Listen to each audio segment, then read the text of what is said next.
ಹಾಸನ ಜಿಲ್ಲೆಯ ಅರಕಲಗೂಡು ತಾಲೂಕಿನ ರಾಮನಾಥಪುರ ಗ್ರಾಮ ಪಂಚಾಯಿತಿ ವ್ಯಾಪ್ತಿಯ ಕೋಟವಾಡು ಗ್ರಾಮಸ್ಥರು ಹಕ್ಕುಪತ್ರವಿದ್ದರೂ ಖಾತೆ ಮಾಡಿಕೊಡದ ರಾಮನಾಥಪುರ ಗ್ರಾಮ ಪಂಚಾಯಿತಿ ನಿರ್ಲಕ್ಷ್ಯದ ವಿರುದ್ಧ ನಡೆಸುತ್ತಿರುವ ಪಂಚಾಯಿತಿ ಮುಂಭಾಗ ಉಪವಾಸ ಸತ್ಯಾಗ್ರಹ ಹಾಗೂ ಅಹೋರಾತ್ರಿ ಧರಣಿ ನಡೆಸಿದರು. ಈಗಾಗಲೇ ಸತತ 2 ವರ್ಷ ಆದರೂ ಈವರೆಗೆ ಯಾವುದೇ ಅಧಿಕಾರಿಗಳು ಸರಿಯಾಗಿ ಸ್ಪಂದಿಸದಿರುವುದು ತೀವ್ರ ಆಕ್ರೋಶಕ್ಕೆ ಕಾರಣವಾಗಿದೆ. ಕೂಡಲೇ ಜಿಲ್ಲಾಧಿಕಾರಿಗಳು ಮತ್ತು ಸಂಬಂಧಪಟ್ಟ ಅಧಿಕಾರಿಗಳು ಸ್ಥಳಕ್ಕೆ ಬಂದು ಸಮಸ್ಯೆ ಬಗೆಹರಿಸಬೇಕು. ಬಡವರ ನೋವಿಗೆ ಸರ್ಕಾರ ಸ್ಪಂದಿಸದಿದ್ದರೆ ಉಗ್ರ ಹೋರಾಟ ರಾಜ್ಯಾದ್ಯಂತ ತೀವ್ರಗೊಳಿಸುವುದಾಗಿ ಅವರು ಎಚ್ಚರಿಸಿದರು.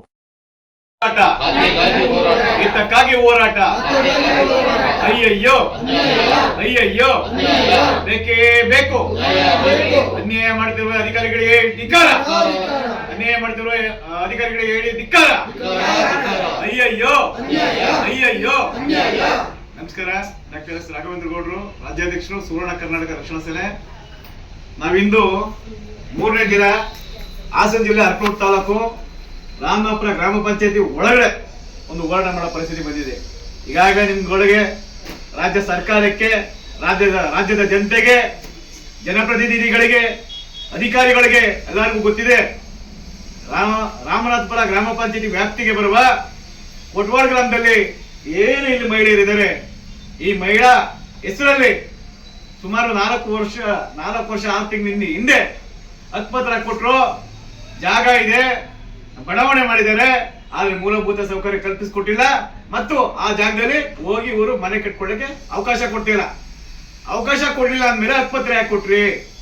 ಹಕ್ಕುಪತ್ರ ಕೊಟ್ಮೇಲೆ ಆ ಭೂಮಿ ಇವ್ರದ್ದು ಅಂತ ಹೆಸರು ಮಾಡಿದ್ಮೇಲೆ ಆ ಹೆಸರಲ್ಲಿ ಒಂದು ನಂಬರ್ಗಳು ಮಾಡಿ ಇಂತಿಂತ ಹೆಸರಲ್ಲಿ, ಇಂತಿಂತ ನಂಬರ್ ಅಲ್ಲಿ ಇಂತಿಂತ ಕುಟುಂಬದವರಿಗೆ, ಅದರಲ್ಲೂ ಮಹಿಳೆಯರ ಹೆಸರಲ್ಲಿ ಕೊಟ್ಬಿಟ್ಟು ನೀವು ಹಕ್ಕುಪತ್ರನ ಖಾತೆ ಮಾಡ್ಕೊಡ್ತಾ ಇಲ್ಲ. ಅನ್ಯಾಯ ಮಾಡ್ತಿರುವಂತ ಅಧಿಕಾರಿಗಳಿಗೆ, ಜನಪ್ರತಿನಿಧಿಗಳಿಗೆ ಧಿಕ್ಕಾರ ಕೂಗ್ತೀವಿ. ತುಂಬಾ ಅನ್ಯಾಯ ಆಗ್ತಾ ಇದೆ. ಹೇಳೋರು ಕೇಳೋರು ಯಾರು ಇಲ್ವಾ? ಯಾರಿಂದ ಯಾರು, ಯಾರಿಂದ ಯಾರು? ನಿಮ್ಮಿಂದ ನಾವಲ್ಲ, ನಮ್ಮಿಂದ ನೀವು. ಇವತ್ತು ಏನು ಬಡ ಕುಟುಂಬಗಳಿದ್ರೆ ನಿಮ್ ಕಣ್ಣಿಗೆ ಕಾಣಿಸ್ತಾ ಇಲ್ವಾ?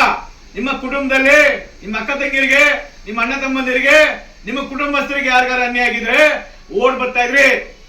ಯಾವ್ದೋ ಒಂದು ಮನೇಲಿ ಗ್ಯಾಸ್ ಬ್ಲಾಸ್ಟ್ ಆದ ಅಂದ್ರೆ ಬರ್ತೀರಾ ಪೋಸ್ಟ್ ಕೊಡಕ್ಕೆ. ಯಾವ್ದೋ ಒಂದು ಸ್ಕೂಲಲ್ಲಿ ಆಹಾರದಲ್ಲಿ ವ್ಯತ್ಯಾಸ ಆಯ್ತು ಅಂದಾಗ ರಪ್ಪ ದೊಡ್ಡ ಬರ್ತೀರಾ. ಯಾಕಂದ್ರೆ ಬರ್ಲಿಲ್ಲ ಅಂದ್ರೆ ಉಗಿತಾರಲ್ಲ ರಾಜ್ಯದಲ್ಲಿ. ನೋಡ್ಲಿಲ್ಲ, ಮಾಡ್ಲಿಲ್ಲ, ಅಧಿಕಾರಿಗಳು ಬರ್ಲಿಲ್ಲ, ಅವ್ರು ಬರ್ಲಿಲ್ಲ. ಮೀಡಿಯಾದಲ್ಲಿ ನಿಮ್ಮ ಹೇಳಿಕೆಗಳು ದೊಡ್ಡ ಮಾಡ್ತಾ ಇರ್ತವೆ. ಆದ್ರೆ ಈ ಒಂದು ಬಡ ಕುಟುಂಬದವರು ಬೀದಿಯಿಂದ ನಿಂತ್ಕೊಂಡು ಹೋರಾಟ ಮಾಡ್ತಾ ಇದಾರೆ. ಮಕ್ಕಳು ಮರಿ ಇವತ್ತು ಮಳೆ ಗಾಳಿ ಅಂದೆ, ಚಳಿ ಅಂದೆ ಬೀದಿಲಿ ಕೂತಿದ್ದಾರೆ. ನಿಮ್ಮನೆ ಜನ, ನಿಮ್ಮನೆ ಮಕ್ಕಳು, ನಿಮ್ಮ ಅಕ್ಕ ತಂಗಿರು ಬೀದಿಲಿ ಕೂತಿದ್ರು. ಏನ್ ಮಾಡ್ತಿದ್ರಿ? ಪ್ರಶ್ನೆ ಮಾಡೋರು ಇಲ್ಲ ಅಂದ್ರೆ ಯಾರು ಕೇಳಲ್ಲ. ಪ್ರಶ್ನೆ ಮಾಡ್ತಾನೆ ಇದೀವಿ. ಈಗಾಗಲೇ 2 ವರ್ಷದಿಂದ ಸತತ ಹೋರಾಟ ಕೂಡ ಮಾಡ್ಕೊಂಡು ಬಂದ್ವಿ ನಾವು. ಇವ್ರಿಗೆ ಆಗಿರೋದು 4 ವರ್ಷಗಳಿಂದ ಸಮಸ್ಯೆ ಆಗಿರೋ ಸಮಸ್ಯೆನ ಬಗೆಹರಿಸಕ್ ಆಗ್ತಲ್ಲ. ಕಣ್ಣು ಮುಂದೆ ಸಮಸ್ಯೆ ಏನೋ ಗೊತ್ತಿದೆ. ಹಕ್ಕುಪತ್ರ ಕೊಟ್ಮೇಲೆ ಖಾತೆ ಮಾಡ್ಕೊಳಕ್ ಏನ್ರಪ್ಪ ನಿಮ್ ಕಷ್ಟ? ನಿಮ್ಮನೆ ಆಸ್ತಿಯನ್ನ ಕೇಳ್ತಾ ಇದೀವ? ಯಾರ ಮನೆ ಆಸ್ತಿ ಕೇಳ್ತಾ ಇದೀವಿ? ನಿಮ್ಗೆ ಏನ್ ತೊಂದರೆ ಆಗ್ತದೆ? ಅದರಿಂದ ಕಣ್ಣಿದೆಯೋ, ಕಿವಿ ಇದೆಯೋ, ಉಸಿರಾಡ್ತಾ ಇದ್ದೀರೋ, ಬದುಕಿದ್ರು, ಸತ್ತೋಗಿದ್ರು? ಬದುಕಿರೋಂಥ ಕೆಲಸ ಮಾಡಿ. ನಾನು ಈ ಒಂದು ಹೇಳಿಕೆ ಕೊಡ್ತಾ ಇರೋ ಉದ್ದೇಶ, ನಮಗೆ ನೋವಾಗಿದೆ. ಇಲ್ಲಿರುವಂತ ಜನರ ಕಷ್ಟ ನೋಡ್ತಾ ಇದ್ರೆ ಕಣ್ಣಲ್ಲಿ ನೀರು ಬರ್ತದೆ. ಮನುಷ್ಯರಾಗಿದ್ರೆ, ಮನುಷ್ಯತ್ವ ಇದ್ರೆ ಮೊದಲು ಖಾತೆ ಮಾಡ್ಕೊಡಿ. ಅವರ ಒಂದು ಜಾಗ ಏನಿವತ್ತು ಆ ಒಂದು ಭಾಗದಲ್ಲಿ ಏನು ಬೇರೆ ಯಾರು ಜಮೀನ್ ತಗೊಂಡ್ಬರ್ತಾ ಇದ್ದೀರಾ, ಬೇರೆ ಯಾರಿಗಾರು ತೊಂದರೆ ಆಗ್ತಾ ಇದೆಯಾ, ನಿಮ್ಗೇನು ತೊಂದರೆ ಆಗ್ತಾ ಇದೆಯಾ, ನೀವೇನಾರು ಒತ್ತುವರಿ ಮಾಡ್ಬೇಕಾ, ನಿಮ್ಗೇನಾರು ಬೇಕಾ ಭೂಮಿ? ಎಲ್ಲ ಇತ್ತು, ನಿಮ್ಗೆಲ್ಲ ಇದೆ. 10 ತಲೆಮಾರು ಆಗ್ಬೋದು, 50 ತಲೆಮಾರು ಆಗ್ಬೋದು, ಕೂತ್ಕೊಂಡು ತಿನ್ನೋಷ್ಟು ನಿಮ್ಗೆಲ್ಲ ಇದೆ.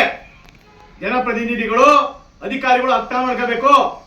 ಅಧಿಕಾರಿಗಳೇ, ನಿಮಗೆ ಸಂಬಳ ಎಲ್ಲಿಂದ ಬರ್ತದೆ? ನೀವು ಯಾರ ಸೇವಕರು? ಯಾರಿಗೋಸ್ಕರ ಬಂದಿದ್ದೀರಾ? ಯಾರಿಂದ ನಿಮ್ಗೆ ಸಂಬಳ ಬರ್ತಾ ಇದೆ?